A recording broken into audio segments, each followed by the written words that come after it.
And when it comes to exercise, people are conditioned to think the hard way. It's got to be hard. But it's the soft stuff that allows you to feel good. And it's the soft stuff that actually allows you to do the hard stuff better, Hmm. safer, more free. And so rolling may not be sexy, but really, if it allows you to do everything you want to do better without getting hurt, well, then it gets to be quite sexy.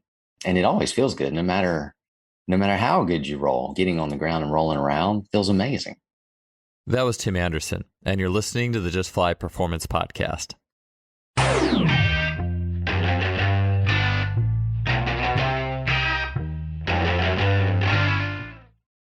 Today's podcast is sponsored by Simply Faster.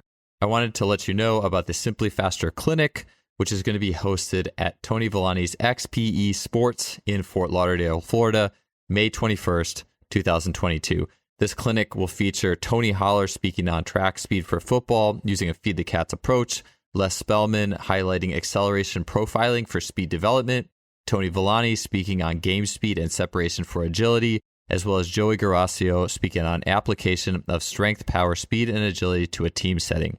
To sign up for this clinic, you can go to simplyfaster.com, then their online store, and you'll find the clinic sign up under promotional. Welcome to another episode of the podcast. It's great to have you here. Bodyweight training has been a massive part of not only my own personal workout regimes, but it's also been something that I've been integrating more and more in my time as a sports performance coach over the years that I've been working with athletes. One of the big influences for me in the world of bodyweight training has been our guest today, Tim Anderson. Tim is the co-owner of the Original Strength Institute. He's been a personal trainer for over 20 years. And in that time, Tim has written and co-written many books on human performance, including the Becoming Bulletproof Project, Habitual Strength, Pressing Reset, and Original Strength Performance. Tim has a gift with taking these complex mechanisms of the human body and offering really simple exercise solutions that can help us to move and feel better. Tim previously appeared on the podcast on episode 154, where he really went into the power of crawling and the reflexive elements of crawling as that organic part of our human movement and human design. And on the tail end of that show, Tim discussed rolling for a few minutes. And we talked about that for a little bit, but I really wanted to get more into that concept of rolling. So I've brought Tim back for the show. And on this one, he's going to get into all things rolling on the level of the vestibular system, joint rotation, especially internal rotation, the gait cycle, sensation, being present in a workout, and really how rolling can make the rest of our work better. At the end of the show, Tim talks about modulating speeds and rhythms in groundwork. And finally, he'll get into how his own personal workouts and training have progressed and evolved over time and how rolling plays an important part of his own personal daily strength training routine. If you want to see a visual representation of what we're talking about as this podcast is audio, you can head to the show notes at justflysports.com, where I've included a video on segmental rolling. And with that said, let's get on to episode 305 with Tim Anderson. Tim, it's great to have you back. We left off with a chat on rolling last time. I know last time you were on, we talked a lot on crawling, and we had gotten into rolling just a little bit. I'm curious what your general progression is when it comes to rolling. So individuals come in, where do you start with them on the level of rolling? And then where do you go? And maybe, I'm sorry, I should say this before I ask you that as I'm asking this and wrote it down. But what's the purpose of rolling first? Because maybe to jump into it and assume everyone did just listen to the last episode. So purpose of rolling, and then how do you progress it? Oh, wow. Rolling, well, it does a lot of things. When we're children, it continues to further activate our vestibular system, and it combines our tactile system, our skin. It's our largest tactile organ. And when we roll, we're stimulating, the skin a lot. But then also we're stimulating the fascia underneath the skin, the muscles, the joints. Everything is providing information to the brain as we roll. So the brain just really learns where everything's at through rolling. It's just flooding the body with information, and all that information is going through the vestibular system. So it's continuing to activate the vestibular system, but also integrate the proprioceptive system to the vestibular system. All that to say is rolling just teaches the body where everything's at. And that's one thing it does. Another thing it does is it is the foundation of our gait pattern. So the body's an X and rolling connects the X. It connects the opposite shoulder to the opposite hip on the front side and the back side. And it literally is our gait pattern. If you stand over somebody and watch them roll, a segmental roll, it looks like when they're halfway through it, it looks like they're running or walking. That's the position their body's in. And so, like, literally, the gait pattern is inside the roll. Yeah, when Connor Harris was on, maybe sometimes I lose track of when exactly his prior guests were on, but about a year ago, he was talking about how just even when you put your hands on the ground, you have more sensory information. And the more sensory points, or you lie on the ground, now you have more points of sensory information for the brain to learn, and so on and so forth. So it makes sense that rolling, I guess that probably is the most sensory loaded thing you could probably do, right? Because you're literally like rolling your body and over the ground, getting all this sensory information to come in. Yeah, I've never thought of this before, but since you said it that way, if you could imagine that your body's a sponge and everything out there is information. And so when you're rolling on the ground, you're trying to take that sponge and soak in the information everywhere. I like that analogy. That's really good. Because, yeah, if you're standing, there's only a little bit of that sponge hitting the ground. You're Correct. getting something. But if you really want to load your body up with information, let that sponge, be all over. That totally makes sense. Yeah. So thank you for that. That's the first time I've ever thought. Well, hey, I like that analogy. Those stories and analogies work really well for me. So I'll be sure to keep that in my mind for athletes as well. Tim, you mentioned the vestibular system. It's actually something I was just been thinking about this in the sense of, and I mentioned it to you a little bit before the show, but I think that all these little subcomponents of the human body, vestibular system, reflexes, etc. I mean, I think there can be a very complicated way to go about some of these things. You can get really far down like the nervous system rabbit hole. I mean, I think that's great, but I always think about, well, what is like the simplest place to start out before I necessarily have to maybe take like a big course on the vestibular system and get into all these movements and etc. Not that those aren't probably really valuable. Like, what's the simplest thing that I can just start with? And so maybe for like the sake of even like if someone has trouble with balance in general, have you seen from a practical standpoint before and after vestibular improvements, or is there any way you measure that just using rolling as an intervention? Yes, I have seen balance improve with rolling, coordination improve with rolling, dexterity. But even like to honestly answer your question for the simplest thing, if we do three things, and this is as simple as it gets, but if we do these three things, we'll more than likely stay healthy throughout our lives. The first one is breathe properly with your diaphragm, and then nasal breathe, keep tongue on the roof of your mouth. That would be the first one. Second is activate your vestibular system, and you can do that through eye and head movement, rolling, things like that. And then the third is just engage in your gait pattern. But if we do those three things, those are the things that keep us healthy. Yeah, I love it.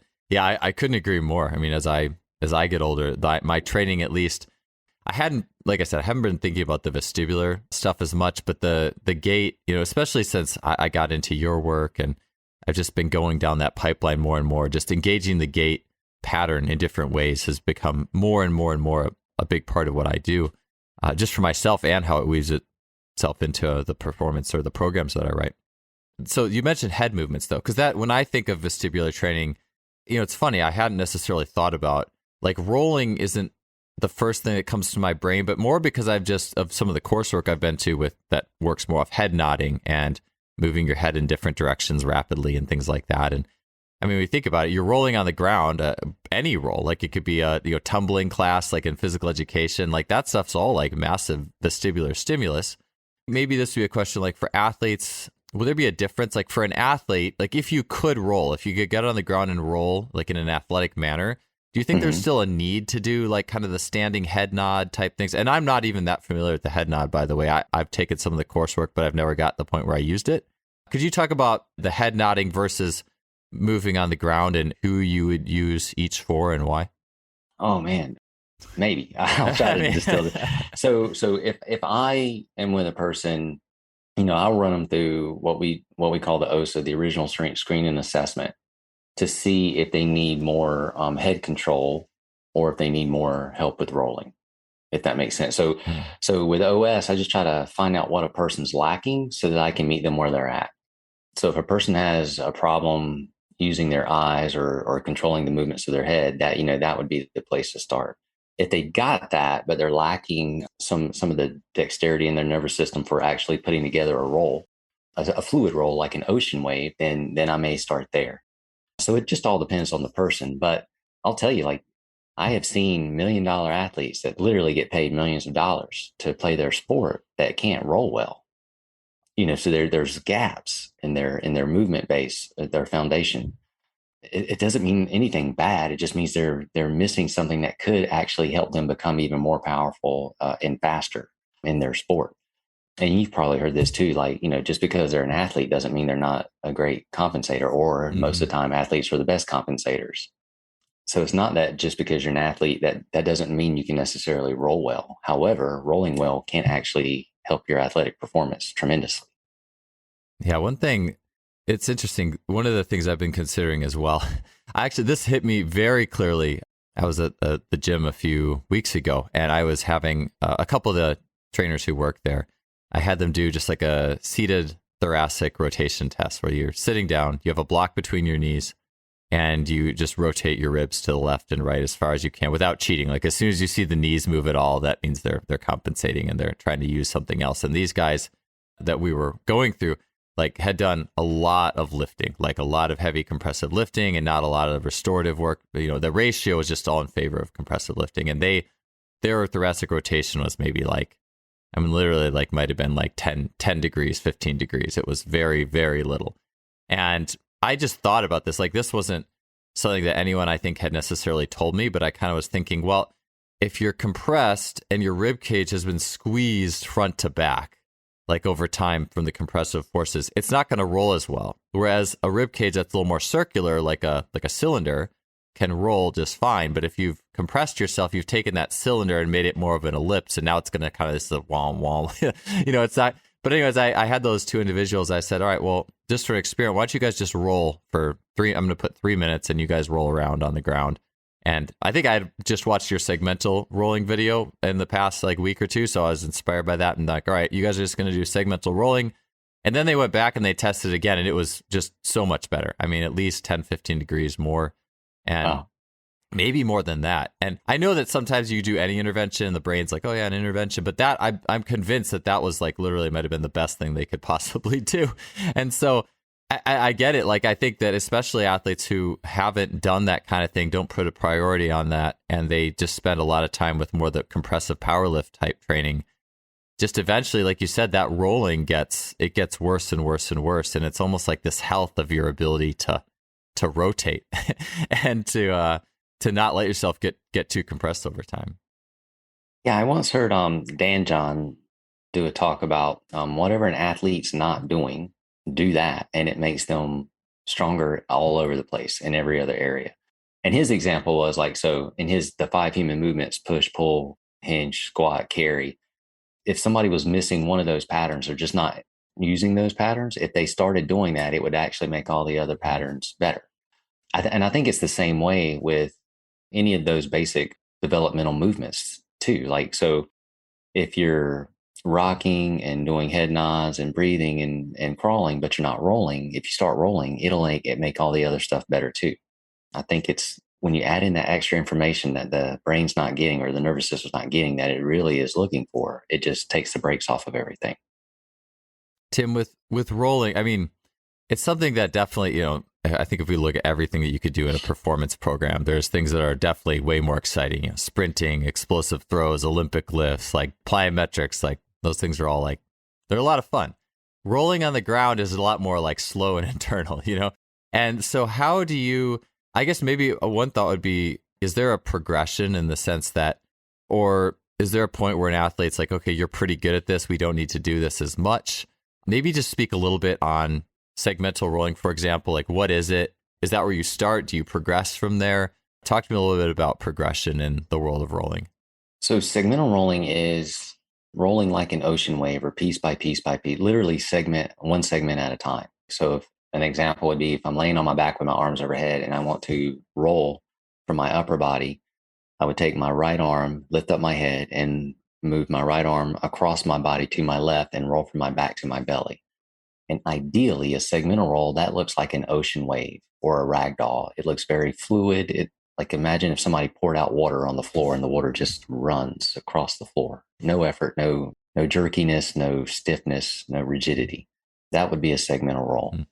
Most people don't have that fluidity when they roll. It should look graceful and beautiful. Most people, there's tension, there's excess tension. Sometimes they have to hold their breath. They have to tense up every muscle they have to get over from their back to their belly. They look like a log. So the body moves as one whole piece versus a piece at a time.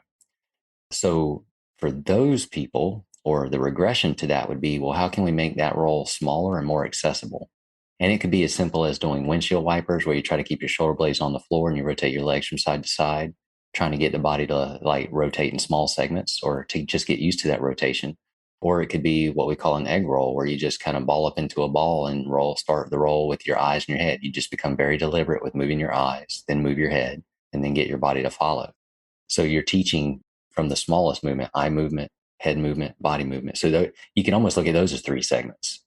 And then you just start to try to, once the body gets used to that, you get more access to your nervous system because you're flooding it with information and starting to learn where everything's at.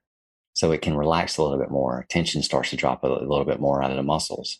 So then you actually start to find fluidity in your movement. And so those little rolls can actually start to open up into big, expressive, very fluid segmental rolls. I like the analogies that you have for rolling. Like I've done a couple of podcasts with Nick Winkelman, and the more I've talked to him, the more important I realize just how important like language is, and like the picture and like the feeling that the people associate with what they're doing.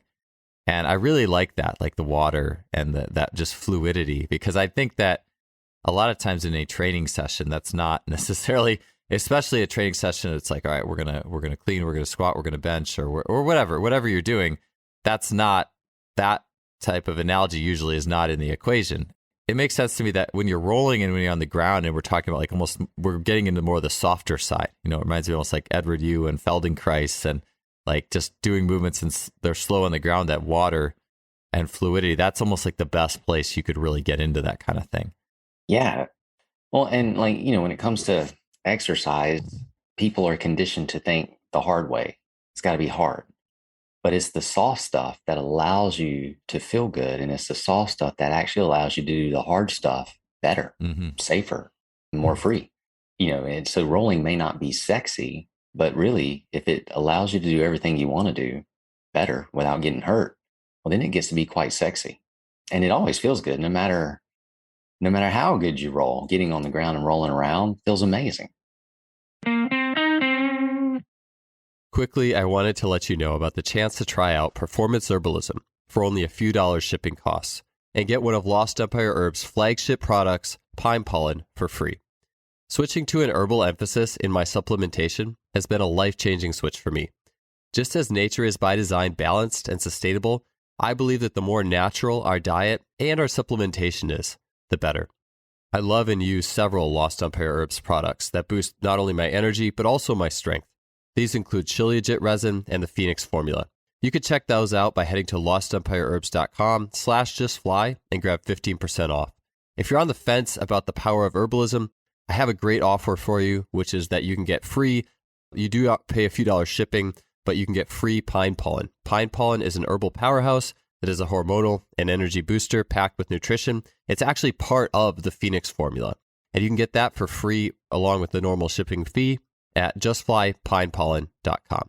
All right, let's get back to the show. Yeah. Austin Yoakum, who's been on this podcast, posts about this every now and then, but like the idea of training like the hard and the soft, or the yin and the yang, like the masculine and the feminine, like whatever definitions you want to use there. But like, okay, we're gonna train like the aggressive side of things, but we're also gonna train the soft side of things. And we want to make sure we pay attention to both. And I think that sometimes in training, it's almost like the warm up or the preparation is treated with the same level of aggressiveness as the main lift.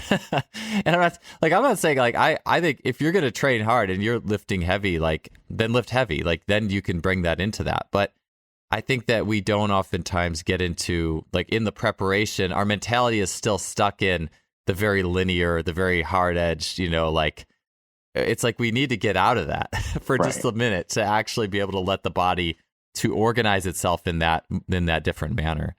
versus always being on. You know what I'm saying? Like, it makes sense to me, at least. I think that's interesting. I thought about that as you were mentioning it. The other hazard to that though is bringing that mentality, or some I'm guilty of this too, but like a check the box mentality to the warm up, Mm. where like even if you are pressing reset and you're doing head nods and rolling around, rocking and crawling, but if you're just checking the box with it and not actually checking in to your body, you may be missing some valuable information that your body's trying to tell you before you go do something heavy.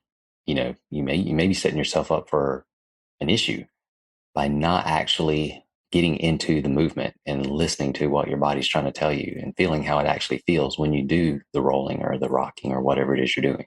Yeah. One of the bigger changes that I'd made in the last couple of years was I have been using like just bodyweight isometric holds for extended time periods in my workouts on some level for, I would say, the last 6 years, 7 years, and really in the last 5. Historically, those had always been something at the end. Like, they're kind of hard, and you do them after the lift to kind of reorganize and re-expand the body. And it's kind of like a finisher to you, a little lactate, helps you recover, that kind of thing. And then I don't remember exactly where I started thinking about this, but I was like, oh, you could put those in the warm-up too. I had a workout with an individual at one point who was kind of in the system where those would be in the warm-up, like a longer isometrical, like 2 minutes of an isometric lunge in the warm-up. And then I had a conversation with Tommy John, who's been on this podcast, about if he has the isometrics in the beginning or the end. And he said, like, well, we warm up with isometrics. And ever since I made that switch, I just felt like it was so beneficial, because the mentality of holding anything with body weight only for extended time period is not like pure aggressiveness. It is awareness. It is check. You almost can't. I mean, I've seen athletes definitely avoid checking in a 2-minute lunge. They kind of just, their heads looking all over, their eyes are looking all over the place. They're not going down far enough. They're just generally trying to avoid it. But for people who get into the movement, once you do it for long enough, you have to, like, it has to be, the mentality has to be one of checking in. And so for that reason, amongst others, I've really appreciated and enjoyed putting an isometric movement as one of the first movements in the workout. So anyways, I just thought of that as you were talking about the rolling too. It is a mentality. I think we tend to do way too many things in life as a check the box, or, well, if you just do these movements, and yeah, I mean, a big part of life is definitely just showing up. I agree with that, but you're definitely not going to you will not reach your potential unless you can shift your mentality for the different components of the training. And I'm so glad you said that with the warm-up. It's definitely something that I've been thinking about, but I hadn't really articulated and hadn't really organized, I think, in that way until you actually mentioned that. So I totally agree. Like, you just helped me. Like, I mean, showing up's how you, like, it's all about showing up, but after that, it's about being present. So now you've helped me connect that gap too. Like, I think, like, there's your 1-2 punch: show up, be present. Yeah. And then whatever you want, you got it. Yeah. Oh, yeah, for sure. For sure. A buddy of mine, Paul Cater, who's also been on the show, I think one of the ways he does it is through rhythms. Like, you're doing all the warm-ups to like a music that's on with a beat, but no real lyrics, and everything's like to this beat. And that's a great way to get presence too. Like, just how do you make it so the warm-up isn't just ticking off boxes, or the workout itself too? I mean, that's a big part too. And it'd be cool to have like this, like, almost master list of how to really get in presence in that warming up. I do want to ask more about the progression though with rolling. So is that something that is pretty much in everyone's program, no matter where they are, like on some level? Like, how long do you spend doing it, like rolling in the course of warm-ups? Like, tell me a little bit about who gets what, how long, like some of the nuts and bolts of it. It all depends on the person, and like, what kind of personality are they? Is it going to be all I can do just to like convince them they need to roll for 1 minute a day? Or are they going to be hungry, and are they going to, truly want, go for it because they understand what it's going to do for them? And then are they willing to give me more time? Right. So I always try to start simple. I try to show them exactly why they need to do it. And I do that by letting them experience how rolling makes them feel better, or how it changes something dramatically. So, because if they believe they need to roll because it's going to help them get their goal, they'll roll. Mm-hmm. If they have no idea why they should do it and they think it's stupid, they're not going to roll. So I try to close that gap to make them see, no, this is important. Here's why you want to do it. Because now, for the first time in 20 years, you just touched your toes because you rolled on the floor for 30 seconds. So after that, I'll try to, like, I keep it simple. Like, can you give me 2 minutes a day of rolling? Like, if we're just looking at rolling purely, it doesn't have to take more than 2-3 minutes. And if you feel good at and you feel great, and if you like feeling good, what if you did that later in the day? If you were, before you went to bed or something, it's great that you give me 2 or 3 and I'll take it. But if you really like it and it was no big deal and you enjoyed it, could you give me another 2 or 3? So I just try to see where the person's at, because it is really about showing up and getting the repetitions in there too. Sometimes you can do stuff mindlessly and still get a lot of benefit from it. But eventually, once you realize the riches that are available to you, then you can get more present with it. So I just try to keep it simple, 2 minutes. Like if I think it's going to be a struggle, just give me 2 minutes. And you try to make it seem so ridiculously simple that they would almost feel silly not doing it. Yeah, I like the idea of getting buy-in with it. Like with those two, I mentioned like the two trainers who their thoracic rotation was almost 0. And then they did 2-3 minutes of rolling and they come back and they get a massive increase. Like you see that, it's like, oh yeah, maybe I should be doing this to warm up.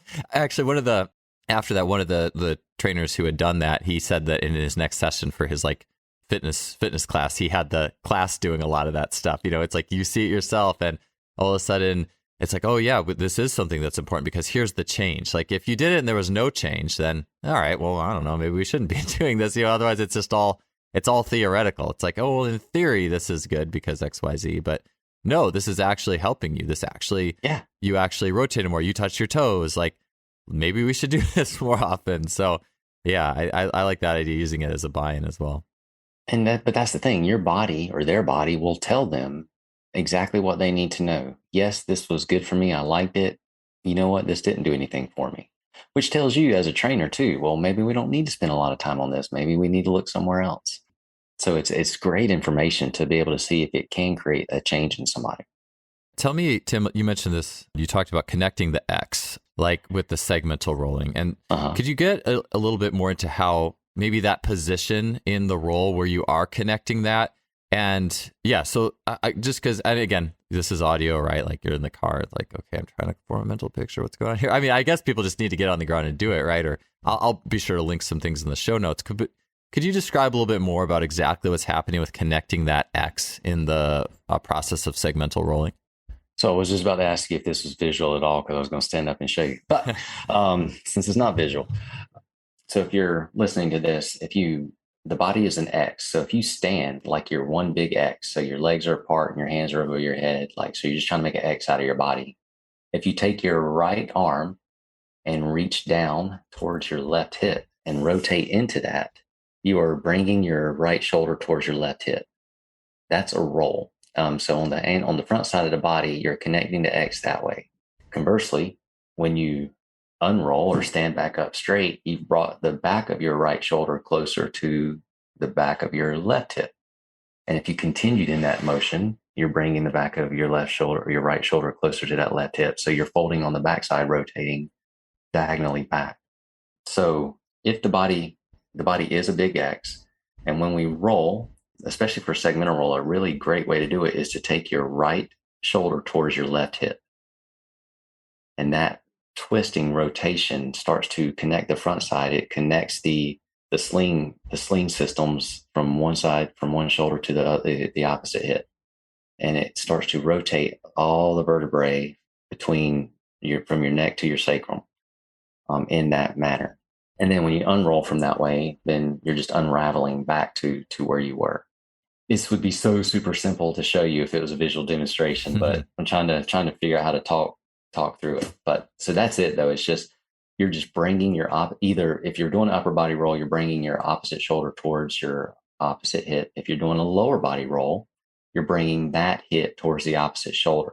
So if I were rolling from my left leg, I'm going to reach up and across my body with my left leg. So I'm trying to bring my left hip towards my right shoulder as I roll. And when I extend that leg, it flips my body over from my back to my belly. So, and if you were looking at that, watching that happen, you would actually see the running or walking pattern in the middle of that roll. Yeah, I'm going to watch for that next time because I believe you. It makes sense. I get what you're saying, though. And, when you're talking about this is one of the things I was interested with just rolling in general is in some of the biomechanics courses I'm going through, like a thing that shows up over and over again is like a cross connect, like a movement where the left knee and the right elbow, for example, end up meeting towards the midline of the body. Yes. And I'm like, okay, like this is awesome. But I'm always thinking, well, where can cross connect show up in other things, in just like a roll? Or a lot of times, Darian Barr is a biomechanics track coach, specialist track coach, and he's been on the show a lot. And he does, I've had him or seen him do a lot of movements where he's like standing on one leg and he's doing a little bit of flexion. He's bringing his left elbow to his right knee while his left leg is on the ground. And I'm like, oh, there's a cross connect right there. Like, it's like this stuff shows up in, or even like there's like yoga poses, like that kind of like, I don't know, the grapevine, like folded up pose. And like, I'm getting cross connected. Anyways, I was just being mindful of, okay, well, what other movements does this show up in where I might not need to be quite as intentional?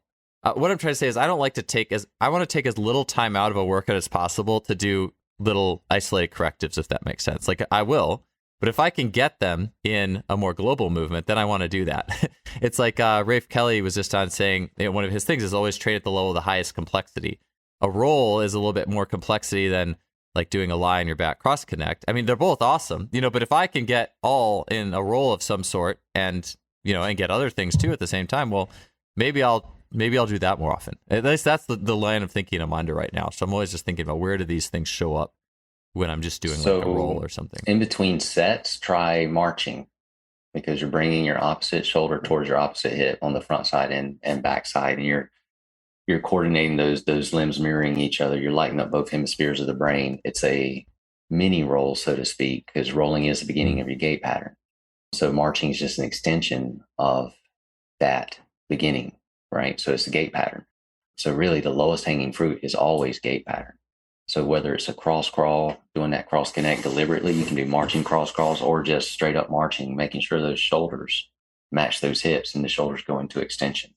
Lights everything up, floods the brain with wonderful information. And most times, more times than not, it takes brakes off the body, takes away inhibition. Yeah. Dan Fichter, I've been thinking about that too. Yeah, Dan Fichter, who's been on the show, talked about like doing extreme slow. So I think like taking like 1 minute a rep, like standing and connecting the opposite elbow to the opposite, like a march, like an extreme slow march, and doing that as like a warm up. And it just was really effective. But I was going to ask you too, yeah, do you do the stuff between sets? That was actually one of my next questions. So that would be like that. Do you do rolling between sets as well? Or is the rolling just more for the warm up? Like how do you weave this in between training sets? So if you think just total reset and you don't think warm up. So think if you could take your, what Etch a Sketch is, right? Yeah. And when you draw on it and you get all the lines on the screen, the only way to get that screen pretty again is to just shake everything up. You reset it. So no matter what you've done the night before, no matter how bad you slept, no matter what fight you just had with your spouse right before you get to the gym, you can shake up your Etch a Sketch by pressing reset, by rolling, rocking, crawling, make everything right again to prepare you for whatever it is you're about to do. Now, say you get into your strength training system. Well, now you're drawing lines on the screen again, and you heavy set of squats, heavy deadlift, heavy bench press, whatever. You just drew lines all over the screen again on your Etch a Sketch. So after that set, if you march or you roll or you rock or you crawl, you shake up the Etch a Sketch again. You make the screen pretty again to draw again on the next set, just as good, if not better, than you did the set prior. So you're always kind of starting with a clean slate, so to speak, so that they don't have to be just for warm-ups. They can be for whatever your nervous system needs to make it optimally run for what it is you want to do. Yeah, that makes me think about the idea of like some of the neurological courses I've taken. They'll have you do like a range of motion test between sets. Like I'm going to do a set of squats. I'll do like a toe touch or move my arm behind my head, see how far I went, and then I'll do another set. And like as soon as that range of motion gets worse, then I'm done. But it makes me wonder about like how if you could do like more sets effectively by doing some of these resets in between. Like if I rolled in between sets, Absolutely. to kind of like iron out the nervous system and that kind of thing. Absolutely. It helps you recover faster in between your set, and sometimes it takes away, I don't know how to say this. Like say your second set was a challenge, your form started to break down. Now you could stop, and that would be smart. or you could press reset and see if you can clean up your nervous system and give it better information than it was having during that second set and see if it can move better. And a lot of times it can. Yeah. I think about, this is kind of something that's been in my head for a bit, but it's like this running list of things that are better to do between sets than sitting there on your phone. I see when I'm at the gym, like I just see kids constantly on their phones between sets. I'm like, oh, like what are some better things to do? I don't let my athletes be on their phone between sets, but I'm always trying to think, well, okay, well, if I am, like I try to keep all these things running, like there's at least something to do. There's always something, like if I'm training, there is something to be mindful of right now that's going to help me go throughout this session. And I mean, obviously just being like, all right, rolling is so easy too, compared to, even marching would be great, but like if it's a heavier set, right, you probably want a little more rest, relatively speaking, like you do a heavier set or a heavy, I don't know, jump or whatever, sprint. And I want to chill out between, like rolling is like literally the easiest. It's almost, you almost think that might speed up your recovery in some perspectives. Like Charlie Francis would talk about, the sprint coach would be like, all right, you're going to do a max, 150 meter dash. All right, now you got to rest like 25 minutes till you do another one if we're really training nervous system. And makes me wonder if, well, maybe I could speed that up a little bit, do a few rolls or something, or some breathing right between, and I can get my nervous system ready to go more quickly. Everything matters, because how are you breathing in between your sets? Yeah. Because everything's information, right? The body's is the sponge. So how you breathe is information, and you're telling your nervous system one of two things: I'm safe or I'm not safe. And if you're telling your nervous system you're not safe because you're breathing in a faulty way or not the best way, well, then you're not going to perform better on that next set. But so everything matters, because everything we're doing is constantly taking in information. So even for your example of people sitting and looking at their phone between sets, well, what are they looking at? Because it's information. And is it negative information? Because it will definitely have a detriment on the nervous system. Is it positive information? It may actually help them do something better during their next set, depending on the type of information they're looking at and the thought processes that they're having with it, because our own thoughts affect our nervous system, because it's our thoughts that also tell our nervous system I'm safe or I'm not safe. So it all matters. So what you do in between a set can greatly determine how good the next set can be, or if you just need to stop. Yeah, one of the videos I'd seen that I really like, this is I had a podcast with Mike Salemi, who's a big work with Paul Chek a lot, and one of the big things like Mike does, he got from Paul, was he will do breathing in all like the warm-up sets. I think even we didn't get into like heavy lifting or anything. We were just doing like a very movement quality type workout together. And it was like every time there was an expansion, it was an inhale. Every time there was a contraction, it was an exhale for literally everything. And at first I'm like, man, this is a lot of breathing. But the more we got into it, I'm like, this is really good. Like the next day, I was jumping so high the next day, felt so good.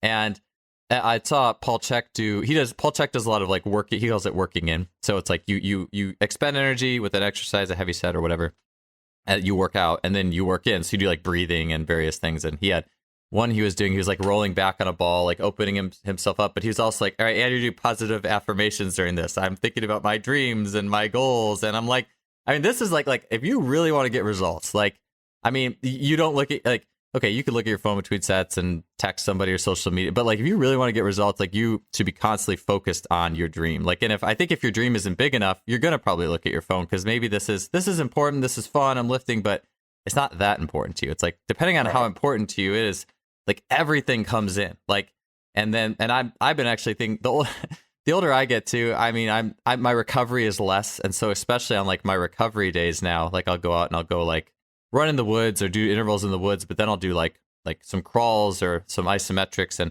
during those, I'm really trying to affirm, like, and breathe and focus on what I want my body to do. Like, and that's where that, like, it just becomes more important to me. It's like, it's the gift of not being able to recover as well, because I see what happens if I don't do those things. So yeah, a lot of wisdom comes to us as we age.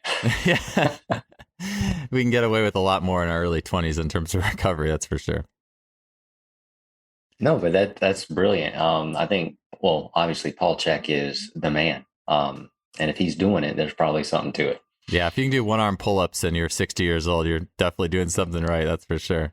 Right on. Yeah. Okay. So with on the line of like, I mentioned like, okay, cross connect, what we're finding in a roll or in a march, like something that's more coordinated that can cover the bases of a lower coordination. Internal rotation's been something I think about a lot. I've been talking about it on this podcast for a long time, like how I actually just posted this on Instagram the other day. It was like a 70-year-old sprinter who like ran 13.4, which is pretty fast for 70. And his internal rotation in the air was so good compared to a lot of his competitors who had lost a lot of internal rotation, relatively speaking. And it really helped him, especially past that initial acceleration, although he was good there too. But, ways that rolling or other movements that are more global and general, how do you look to those in their capacity to help restore internal rotation? So I think rolling is actually an excellent movement for keeping, restoring, and building internal rotation in the hips and the arms. Not that we necessarily need it in arms. Usually, so what happens is we get rounded and internally rotated into shoulders and externally rotated into hips. But rolling works internal and external rotation, so it helps create that balance. But a great idea for internal rotation of the hips is, again, laying on your back and picking your right leg up to roll to your belly. So you're picking your right leg up and crossing midline, reaching over your left side. And you're taking that hit through internal rotation. It's a spiral, and it spirals you over. Again, like an ocean wave, piece by piece by piece. And you can, if you do this exploratively, you can start to really try to internally rotate from the big toe over to the ankle, over to the knee, over to the hip, and really try to spiral your leg around, to spiral your pelvis around, to spiral your spine around, to spiral all the way up to your neck.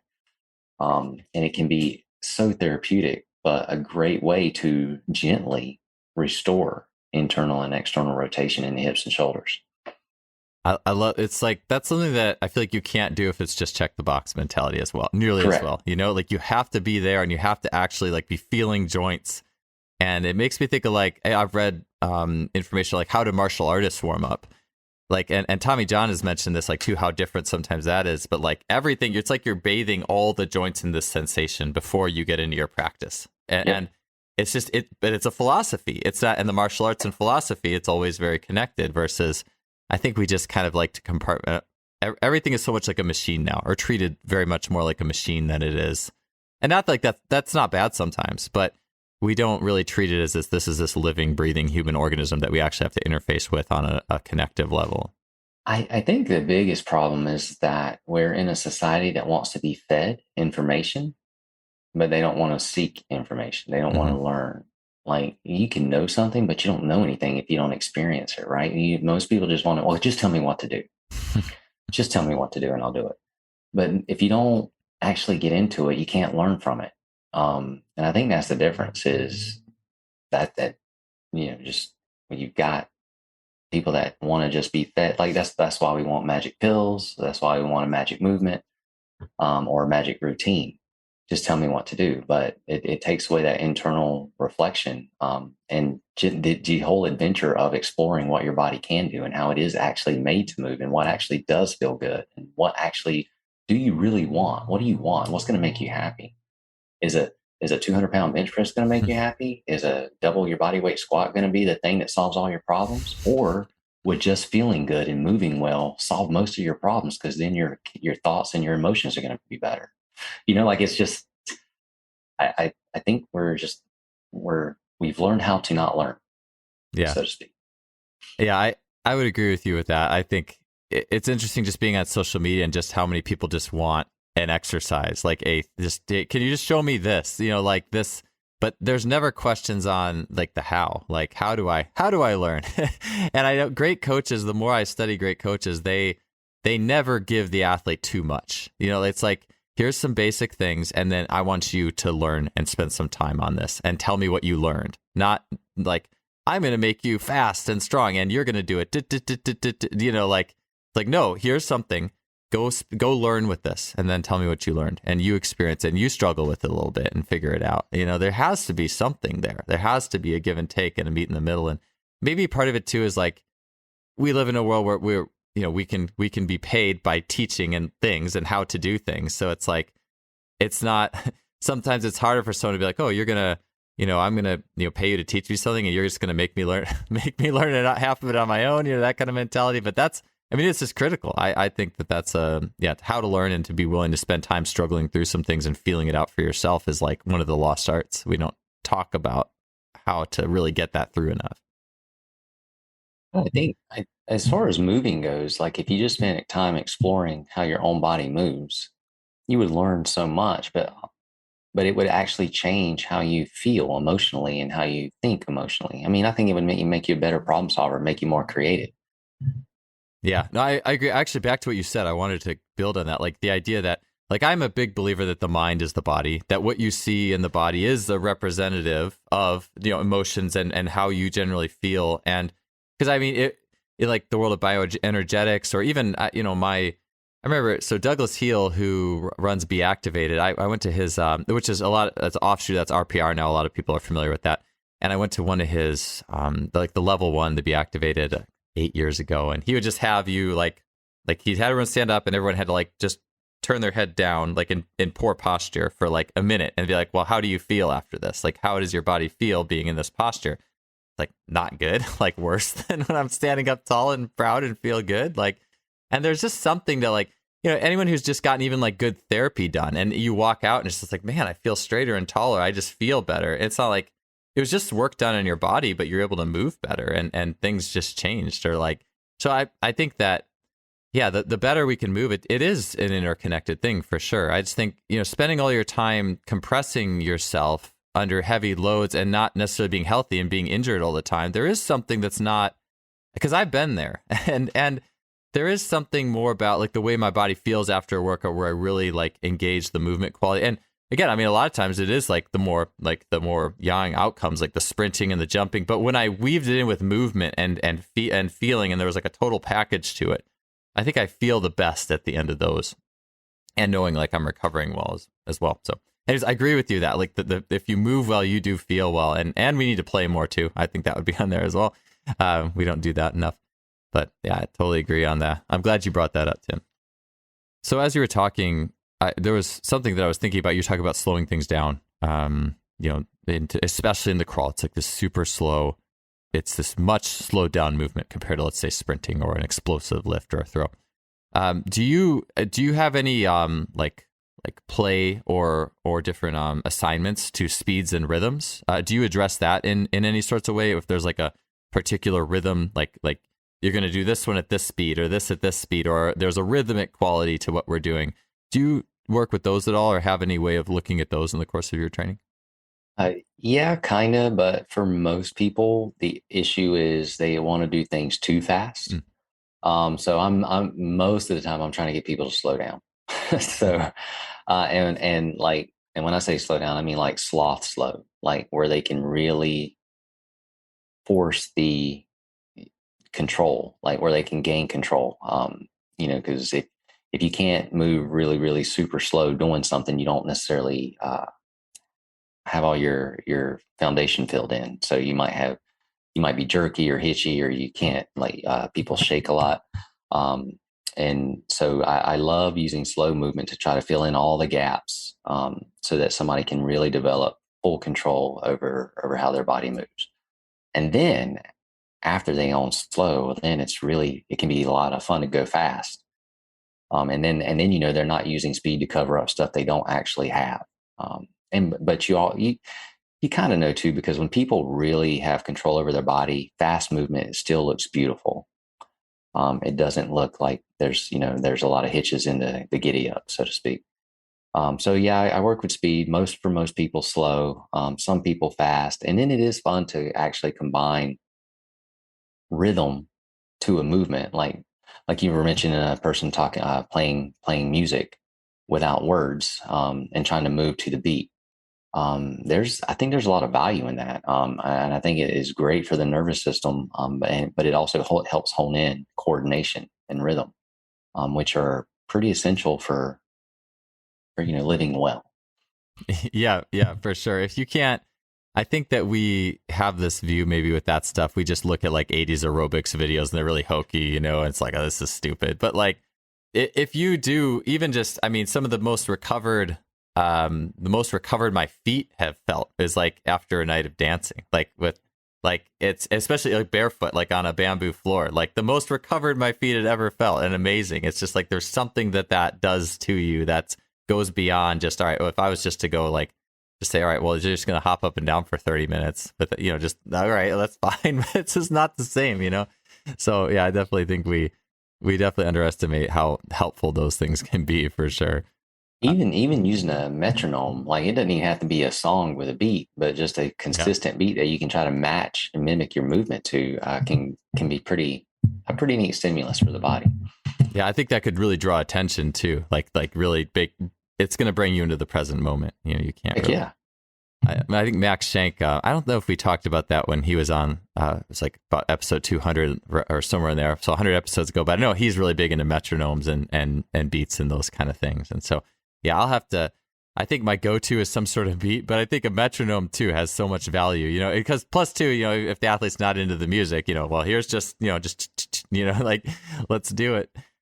Tim, I wanted to ask you, what are your, so, you know, as you've gone through all this and, you know, what's your, and maybe we talked about this a little bit on the first time you were on, but tell me a little bit about your own personal training like, journey, what your sessions used to look like in fitness and like, what do you do now? Like, so nowadays, like what is a typical Tim Anderson, I'm going to train myself session look like, you know, having known everything that you know and been through it all and all the experimentation. Tell me a little bit about what it used to look like and what everything kind of looks like these days. Well, in the wee beginnings, it was just life in the weight room. And I was pretty much self-taught everything I did. So naturally, I did the Arnold Schwarzenegger high volume bodybuilding routines for strength, right? So every day was chest day. I guess I strayed a little bit from Arnold because every day was chest day. And then when I got into college, I was I always lift heavy, squats, bench press, not a lot of deadlifts. I discovered kettlebells, fell in love, did those way too much to where they did not love me back. That's fortunately, though, that's how I discovered OS or my original strength. Nowadays, I really don't lift anything other than my body. I spend every morning 30 to 40 minutes rolling around and rocking on the floor.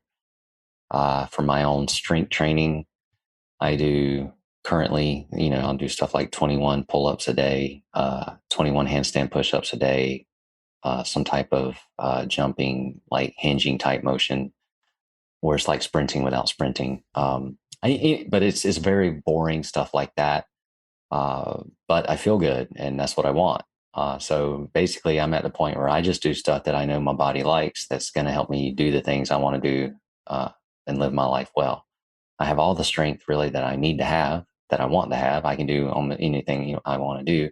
So if I want to go out rock climbing or like running or hiking or whatever, I can do it. If I want to play flag football, I can do it and feel good doing it. So I don't do a lot of heavy lifting anymore. I carry a lot of, I carry things. I crawl and I carry those. That's my Mm, true staples for outside of my calisthenics. Every day I crawl 10 minutes or I carry something for 10 minutes and that's it. that's cool. Yeah, I haven't gotten. It's like every time I get too far away from carrying things, like loaded carries, I realize how much I lose there. Like I've talked on this show before about when I used to work moving in the summers when I was in college, you know, in between track seasons, my off season was doing moving, like carrying things up and down, and even like up and down the stairs too, backwards up the stairs. You know, carrying like a couch backwards. You got one end. Like I, the older I get, the more I'm like, that was such good training. There was so many little pieces of general physical preparation, and then the season came and I went and did the lifts and the jumps and the sprints and all that stuff, and it was great. And then the summer came and I did all the carries again. And every time I get into carries again as I get older, I just realize how good of a global stimulus it is, and I can never get too far away from those things. And of course, crawling, you know. So I definitely resonate with that. Carries are amazing. It's one of the easiest ways to stay strong. And it doesn't even have to be heavy. The stuff you carry doesn't really even have to be, it's all relative, but Mhm. it doesn't have to be, brutal. Will you when you do your rolling? So I mean, you talk about prescribing for people like 3 minutes. You know, they can do three. You're like doing 30 or 40. Is that partly like your own exploration to like kind of learn new things and Oh nuances? yeah, I'm moving slow. I'm trying to I'm trying to check in with my body, and then I'll daydream a little bit, and I'll start wondering about writing something or trying to learn something from what I'm feeling in a movement. And so then I'll start thinking about, can I make a video about this roll? Like, so when I'm rolling around, I'm trying to discover new things, or like it's just random, like what pops up in my head. So I take my time, I guess. So I guess if you compressed all the rolling, you may get 5 minutes of rolling out of me, but it takes me 30 to 40 minutes. That's like your silent time, right? Like Yes, that's your state to exactly. learn be present, right? That's That's cool. it. That's cool. Yeah, when you said 30, 40 minutes, I was like, some of that's got to be like just learning, kind of like iron out, get ready for your day, like type thing. I'll have to, yeah, I've been thinking more and more about like my own personal morning routine and what do I want in there. And so that might be a really good thing to have in there as well. I mean, are you like, that's just all like slow? Like that's not really the strength like element at all. That's just pure function, pure like that's for like the mind, I imagine, like just the general. And then all the strength is later in the day. Well, and again, now, so after that 30, 40 minutes, the strength is right next. Oh, So gotcha. say I've done my 30 minutes of rolling and rocking around, then I'll move right into 21, um, what I call track starters, 21 handstand push-ups, 21 pull-ups, 21 push-ups, whatever. And then I'll go into 10 minutes of crawling, whatever the crawling routine is that day. And then I'll do 10 minutes of carries, whatever the carry routine is that day.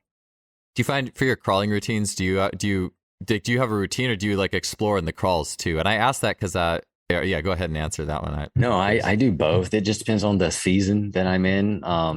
Because there's a big part of me is like Rain Man. I like consistency. Mm, But I'll play something out until I want to learn something else or I want to try something else. And so an easy way is like Mondays and Thursdays, same type of crawl, Tuesdays and Fridays, same type of crawl, Wednesday and Saturdays, the same type of crawl. So then that's three crawls, different crawls during the week. So I'll do stuff like that too. And then once I feel like it's no longer serving what I want, I'll switch it out and do something different. cool. So you are very like, it's funny because I'm a very, not, I shouldn't say inconsistent. I found for me, like the best is like all the, like, I still do lifting and I find that those, like my lifting is boring. Like when I lift, it's the same thing. Like I'm actually like, and it's almost like the farther I've gone along all my creativity goes into more like specific skills. Like, all right, we're going to do sprinting, we're jumping, we're doing, a sport specific skill or anything related to that. That's where a lot more of the creativity and the motor learning goes in. Yeah. Whereas the lifting, it's just like, this can be just the more basic and routine this is actually, it's like the better because it saves me energy. It's consistent. It saves me energy for all the other stuff. And so I definitely understand that. I would say, so you're like really your chance to explore is just the rolling. Like that's your, I guess you could say that's your play time. That's your explore time. And then that's the non-scripted time. Yeah. Got it.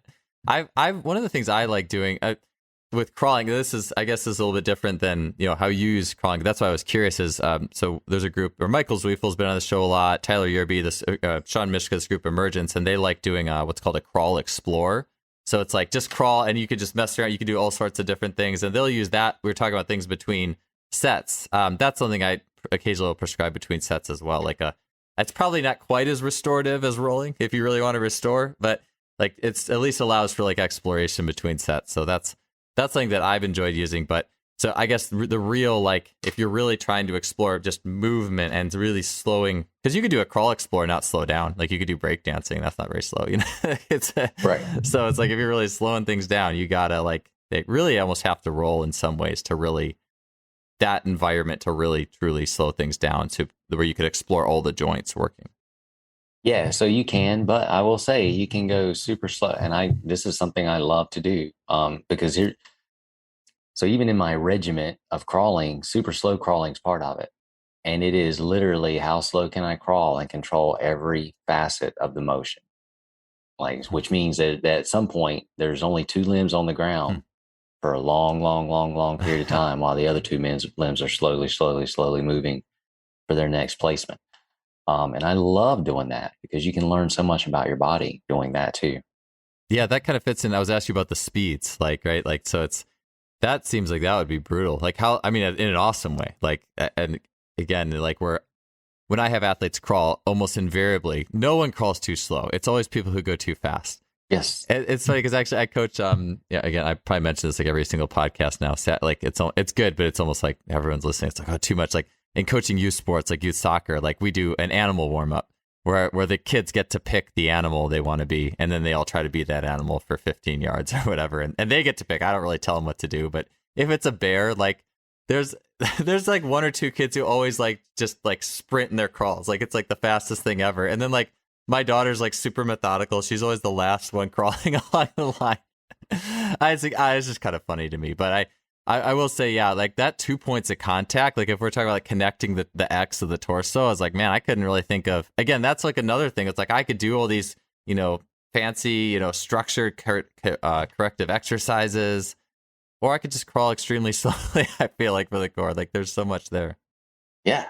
So remember the three things were breathe with your diaphragm well, nasal breathing, tongue and roof of your mouth, activate your vestibular system. So one way you can do that is to keep your head on the horizon while you're on all fours, eyes and head on the horizon, and then crawl. And that's the gait pattern. So those three things are inside of super slow motion crawling, right? And it's extremely powerful as for what it can do for your body. Yeah. It's like you have people slow down and you see their compensations come out so fast. Because when you go fast, you can just like you said, the best athletes are the best compensators. They can just wiggle their way around it and you wouldn't really know the difference. But as soon as you tell them to slow it down, it's how long or far do you do that? Like, and like, what's the cadence like of an extreme slow crawl? Like you would do like one crawl every 10 seconds or something, or what's like, or is there like a record for like one step every like 60 seconds? That'd be pretty tough. I don't know what the record would be, but so I do 10-minute blocks, right? So I'll crawl super slow motion for 10 minutes. And inside of that time, I may go down and back my studio, if that, which is like 40 feet down and maybe 40 feet back inside of 10 minutes. Now, conversely, when I'm just crawling at regular speed for 10 minutes, I may make like 20 trips of that. So it just, depends. Now you can go as slow as you want. You can be stuck in the middle, like where it looks like you're not moving. But the goal is to actually to move a little bit so you can control it. So it's just off of an isometric. It's like, it's so slow, it's almost an isometric, but not quite. Got it. It just makes me think too, for all the coaches out there listening to this, like no matter what it is that is your like big thing, like and the funny thing with sprinting, even like how do you slow down sprinting, right? Like as I've spent time with Adarian Barr, who's been on the show a lot, like he spends so much time just exploring and experimenting in like an isometric position that resembles like mid stance and sprinting. Like as I've known, just so much time just experimenting there. And it seems like no matter what is it throwing, is it jumping, whatever your skill is, just to spend time experimenting in a slowed down version of that is so, because as I listen to you talk, I could tell you have spent so much time mastering the things you're teaching. You have spent probably, thousands and thousands of hours actually slowly or at various speeds going through it and exploring and experimenting. And I feel like that's inspirational for whatever we are teaching. I feel like we should be doing that on some level and just not just reading about it and like being intellectually being like, okay, well, this is the model and da-da-da. And that's great. That stuff is important. That's an important part of the recipe. But like the other important end is you yourself being in it and not just in it like check the box, but like I'm in it. I'm present with this, and I see that in what you do. I just think that's really interesting. And especially getting into your personal routine and how you explore movement. Well, there's part of like learning. There's joy. Joy is attached to that, right? When you learn, there's a certain amount of joy that you get out of learning something, and then there's even more joy though that you get when you learn it, and then you're able to share it, right? Like yeah. so it actually helps feed you more, and then as you share it, you learn more about it in the moment of the sharing of it too. So the learning kind of compounds itself. Like you learn in the doing and the exploration, you gain that knowledge. And then as you try to convey it or share it to others, you gain even more knowledge about it. And it does drive you to dive back into it a little bit more though, and continue to try to learn from it. So it's really neat. Yeah. Yeah. I totally agree. Yeah. Learning and sharing. It's just like, it's like the hero's journey. You learn the lesson, you share your medicine. You learn the lesson, you share your medicine. Love it. Just two more questions for you quickly. I don't know if these were exactly on the list, but they're close offshoots. So one is, well, you just mentioned it actually. So the head position in rolling and vestibular. So you're saying like in a roll, I guess ideally I would look like at a fixed point on the wall while I roll, like my head is up and trying to like have my eyes on a central point as I'm rolling around to some degree, or that versus like head in neutral, like kind of just heads doing whatever, like just thoughts. Never neutral. No, never, not neutral. Never so neutral. It's always looking at something. the head leads the body, right? So if the head's in neutral, it's telling the body they don't want to go anywhere, which is a tug of war. But no, so like when a child rolls, they have a target. They're rolling for intention. They want to get to the red ball. They want to get to the remote control or the car. So if you give yourself a target on the floor, and ideally across your body, like at an angle, and you just reach for it, go get the shiny red ball, reach for it, and let your body follow the head and the eyes and tension and the reach, and it'll pull you right over. Got it. That makes sense. As I've done like some Z health stuff, or like some stuff where it's like I think it's called VOR, or vestibular ocular reflex, where you're keeping your eyes on something, but you're moving your head around, and but your eyes, I'm looking at you, but like I move my nose, 45 degrees, but I have to keep my eyes on you. Like it's almost like, again, that's where it's like built in, right? Like your body is moving, but your eyes have to stay focused on something. So it's so really though, so if you're laying on your back and you see the remote control is across the room, well, now your eyes have moved to that remote control, and now they're anchored to it. And now your head raises up to start reaching for that remote control, and your arm is reaching. So your eyes are the laser. They lock in. They're the tractor beam that locks in on the object you want. And then your body follows that intention. So it's actually integrating all of the reflexes. So it's eyes, head, body. And so you're using the eyes to initiate the movement, actually. Yeah, got it. Yeah, that makes sense. I mean, from the first, like one of the first jump programs I bought, it was talking about doing like a 360 depth jump, and like it's like how to turn it into 360. Eyes lead the way. Your eyes and body will follow. Yes. Last question here for you. I was literally just thinking about this as I go in the world of cross connects and things, and restoring hip extension, or dealing with people whose like spines are. We didn't really get into posture too much, but people who are like have done big chest, butt, back posture too much under compression, and they kind of get that lower back spinal compression.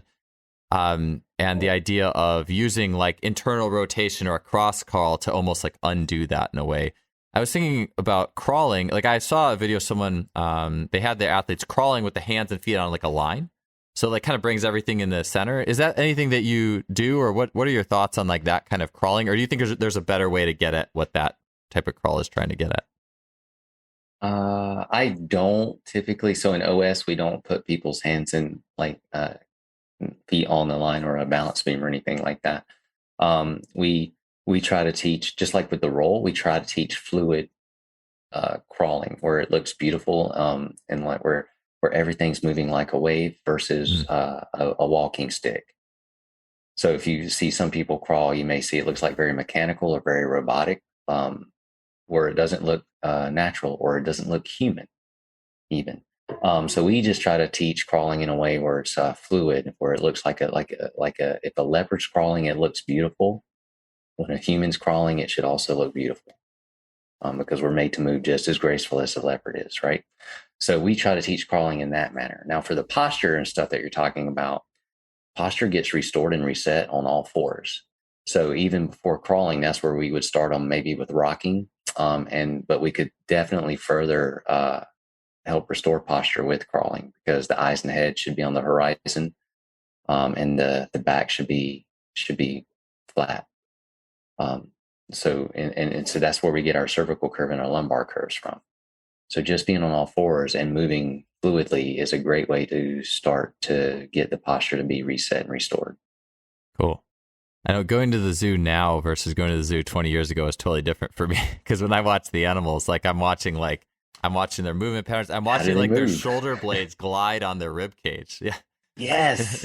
Yes. Which is what you see when you see a leopard crawl, right? Yeah. Oh yeah. And I think about like, I think about too, like how my rib cage has changed shape from like probably too much bench pressing for about 15 years. And like how it probably doesn't glide. Like I actually will crawl sometimes and like try to let it glide like that, because I think in so many schools of thought, it's like everything's brace. There shouldn't be any motion. Like your hand should hit and your shoulder blade shouldn't move at all, or something needs to be rigid. But then I go to the zoo and I'm like, see these gorillas that could probably lift like 1,000 pounds, and their shoulder blades are gliding on the rib cage. Like there's this fluid glide happening. I'm like, that is so cool. Like, and then I try to crawl like that, and my abs, if I actually try to do that, my abs like light up when I'm crawling. It's just interesting. Me just messing around with it, but It was So cool to I watch think that. what you're seeing at the zoo is the truth of movement, whereas the stuff in the gym is kind of like um,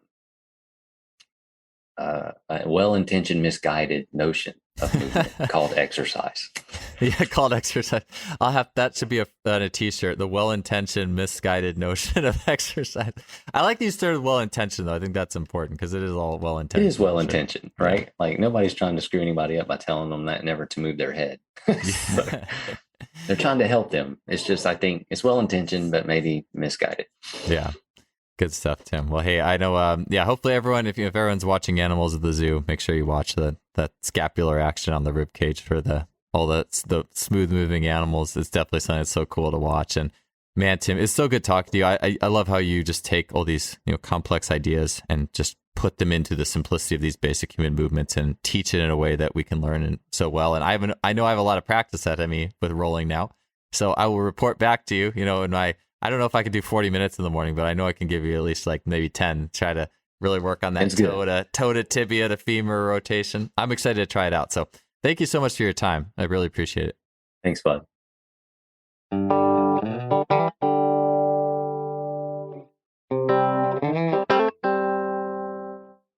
Thanks for tuning in to another show. We appreciate you being here. And if you enjoyed what we're doing, you can help us out by leaving us a rating or review on iTunes, Spotify, whatever you're listening to. I would really appreciate it. We'll catch you guys next week with another great guest.